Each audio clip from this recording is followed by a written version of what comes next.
So the title End of Empire for me questions the empire that is coming to an end, the era of very extractive capitalism. Many empires before collapsed, and it seems like this one is at the verge of collapse, and it needs to, if we're to survive.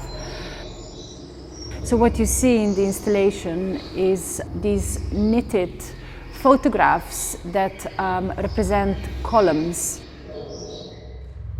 I took imagery of columns that were stolen by Lord Elgin from the Acropolis in Greece and still remains in dispute.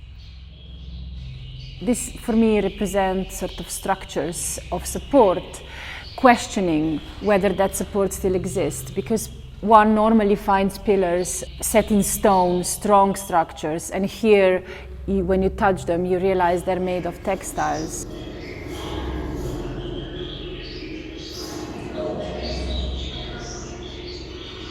The project also has a sound component. I was working with the locals to collect sounds on the themes of the project in response to textile industry, climate change, and community. And these sounds were then used to train 4 different AI models and are embodied in these columns. Upon touch or proximity, when you walk through, the sounds are triggered. Well, the performance was fantastic. We tried to include the participants to the workshop and the community, and we tried to mobilize the whole installation as if it was a huge musical instrument. We have 4 columns here. One contains a model on natural sounds, so mostly birds, another one on the voices of the community, and another 2 instead sounds of the mills, mass production of textiles, and sounds of artisanship.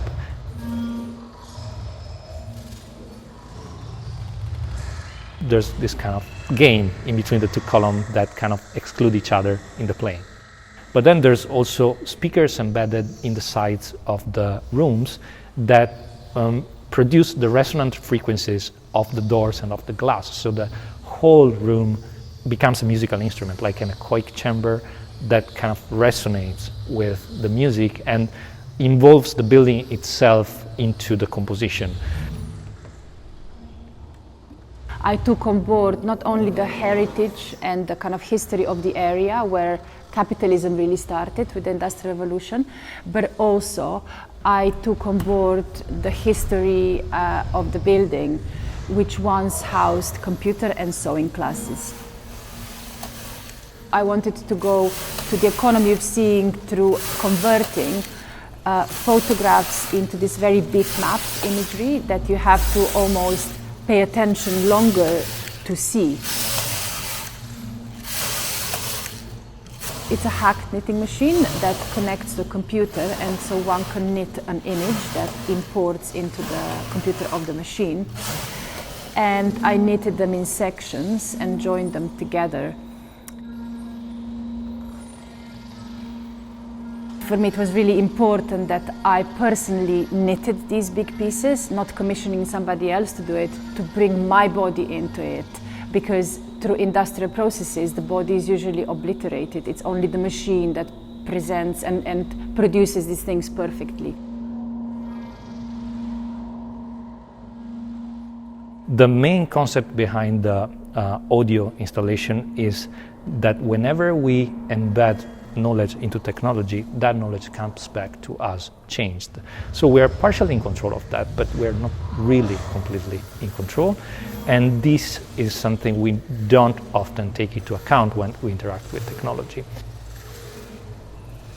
What we need to do is accept this and move from there, trying to figure out how we are using our own knowledge and our own energy in the outer world. We are not in a society of people, we are in a society of people with objects, and objects are active. From a semiotic, symbolic level, they are agents with us. And we need to take account of this while we interact with each other.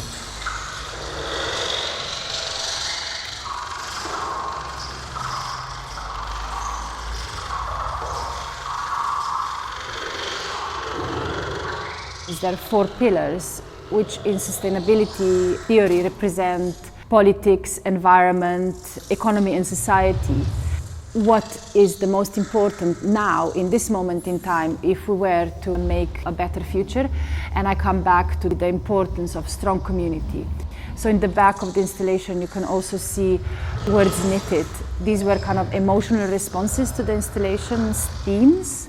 Visitors to the installation are invited to knit their own responses on the domestic knitting machine that I used to knit the big columns.